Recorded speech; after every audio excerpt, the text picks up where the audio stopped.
এই 2024 সালে জাতিকে শপথ করতে হবে, পুলিশ বাহিনীতে ভবিষ্যতে হারুন কাক্কুর মতো কোন কাক্কুর জন্ম যেন আর না হয়।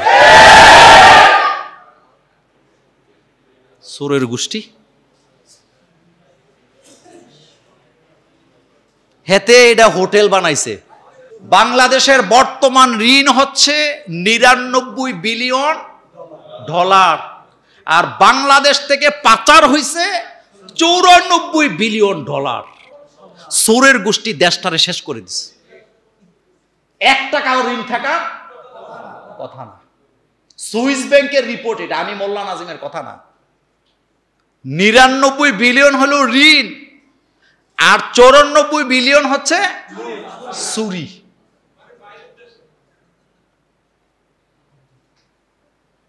একজনের বাড়িতে পাওয়া গেছে 5 কোটি। বাড়িটারে ব্যাংক বানায় লেছে আর কি, বুঝছেন না? বাড়িরে ব্যাংকের ভূত বানাইছে, তোর আব্বার টাকা। তবে এই দৃশ্য আমরা আর দেখতে চাই না, এই দৃশ্য আর দেখতে চাই না। হারুন কাকু,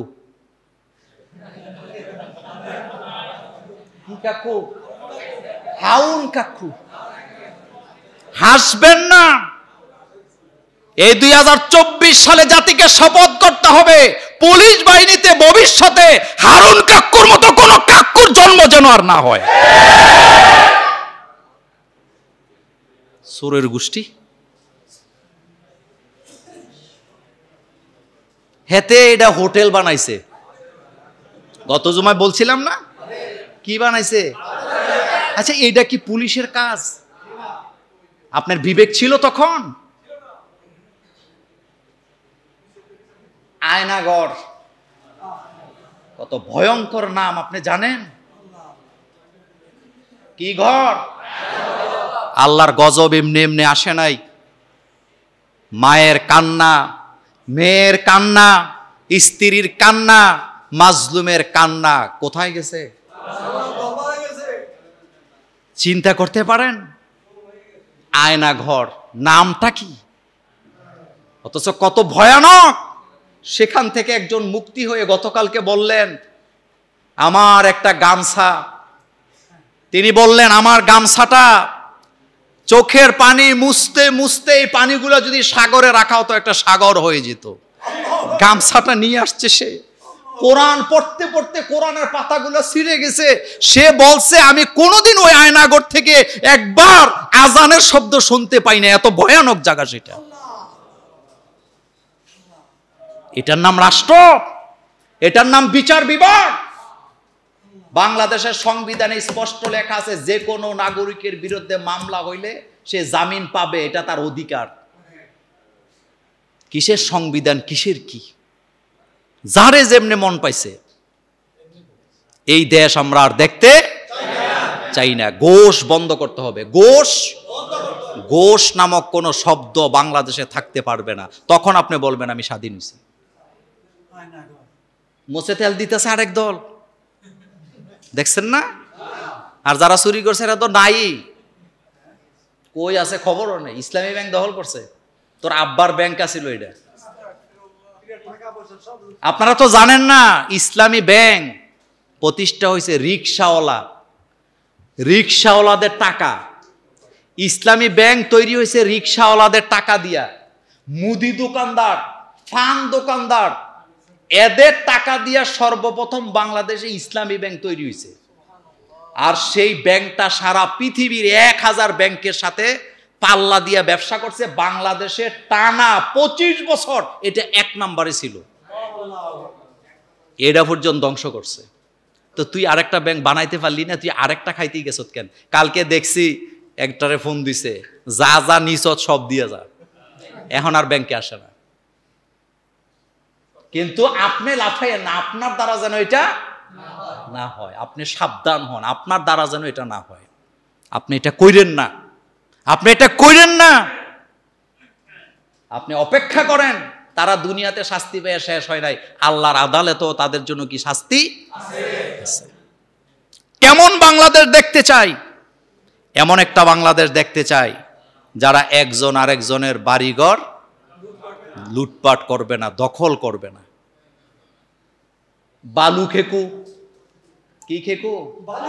বালু, মাটি, জমিন কোনোটা বাদ দেয় না, বাথরুমটি পর্যন্ত খেয়ালায়। আল্লাহ রাব্বুল আলামিন বলছেন ওয়ালা তাকুলু আমওয়ালাকুম বাইনাকুম বিল বাতিল। আল্লাহ পাক বলছেন খবরদার তোমরা একজন আরেকজনের সম্পদ খেয়ে ফেলো না, একজন আরেকজনের সম্পদকে দখল করো না। যদি সেটা করো আমার আদালতে তোমরা লাঞ্ছিত অপমানিত হবা। রাসূল করিম সাল্লাল্লাহু আলাইহি সাল্লাম হাদিসে কি বলছে শুনেন। আল্লাহ রাসূল বললেন যারা চাঁদাবাজি করে, যারা চাঁদাবাজি করে, যারা মানুষের জমিন দখল করে, যারা মানুষের বাড়িঘর দখল করে, আল্লাহ রাসূল বলেছেন যতটুকু দখল করবে কিয়ামতের মাঠে তার 7 গুণ বাড়াইয়া তার কাঁধের উপরে উঠিয়ে দেওয়া হবে।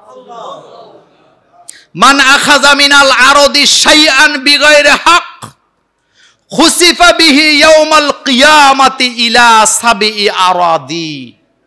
রাসূল করিম সাল্লাল্লাহু আলাইহি সাল্লাম বলেছেন কেউ যদি 1 তকপা জমিন কারো দখল করে থাকে কিয়ামতের দিন আল্লাহ তাকে 7 গুণ বাড়ায়া 7 তকপা জমিন তার কাঁধের উপরে উঠায়া দেবে। এখন চিন্তা করেন বাংলাদেশের চেয়ারম্যান, মেম্বার, এমপি, মন্ত্রী, সচিব, দুর্বৃত্ত যারা মানুষের সম্পদ খাইছে তাদের কাঁধের উপরে কত রড থাকবো, সিমেন্ট থাকবো, বালু থাকবো। ব্রিজ কান্দে লইয়া দাঁড়াবো, ব্রিজ। এ কথা কি আমার না রাসূলের? বুখারী শরীফের হাদিস 2958 নম্বর হাদিস। রাসূল বলছেন যদ্দুর খাবি 7 গুণ বাড়ায়া কাঁধের উপরে উঠায় দিবে। সাহাবায়ে কেরাম বললেন ইয়া রাসূলুল্লাহ সাল্লাল্লাহু আলাইহি ওয়াসাল্লাম এত মাল চুরি করছে, এত জমি খাইছে, কাঁধের উপরে ধরবে কেমনে? আল্লাহ রাসূল বলেন এক একটা চোরের কাঁধকে আল্লাহ উহুদ পাহাড়ের চেয়ে বড় বানায় দিবে। কি বুঝছেন আল্লাহর শাস্তি কত ভয়ানক? আল্লাহর শাস্তি কত ভয়ানক। কারো জমি দখল করেন না, কারো ব্যাংক লুট করেন না, কারো দোকান লুট করেন না। দেখেন স্কুল দখল করছে, মাদ্রাসা দখল করছে, এরপরে হাসপাতাল দখল করছে, এরপরে ব্যাংক দখল করছে, কলেজ পর্যন্ত। তো তুই একটা কলেজ বানাইতে পারস না, আরেকজনেরটা দিকে তোর নজর যায় কেন? যোগ্যতা নাই। কি নাই? যোগ্যতা নাই। যোগ্যতা থাকলে তুই আরেকটা ভালোভাবে বানাইতে চাইতে। ইসলামী ব্যাংক দখল করলি কেন? তুই আরেকটা ব্যাংক বানাইতে পারলি না? তুই দেখায় দিতি যে আমি ওই রকম একটা বানাইছি। সুর দিয়া ভালো জিনিস হয় না। রাসূল করিম সাল্লাল্লাহু আলাইহি ওয়াসাল্লাম বলেছেন যে ব্যক্তি মানুষের সম্পদ লুণ্ঠন করে আল্লাহ তার উপরে অভিশাপ করেন। এটা মেশকাতুল মাসাবির 4070 নম্বর হাদিসে আসছে। আমার কলিজার ভাইয়েরা, কেমন বাংলাদেশ চাই? বিচার বিভাগে ন্যায় বিচার থাকতে হবে। একটা বিচারের রায় সঠিকভাবে দিতে পারে না, একটাও পারে না। সব টেলিফোন, সব কি টেলিফোন, সব টেলিফোন।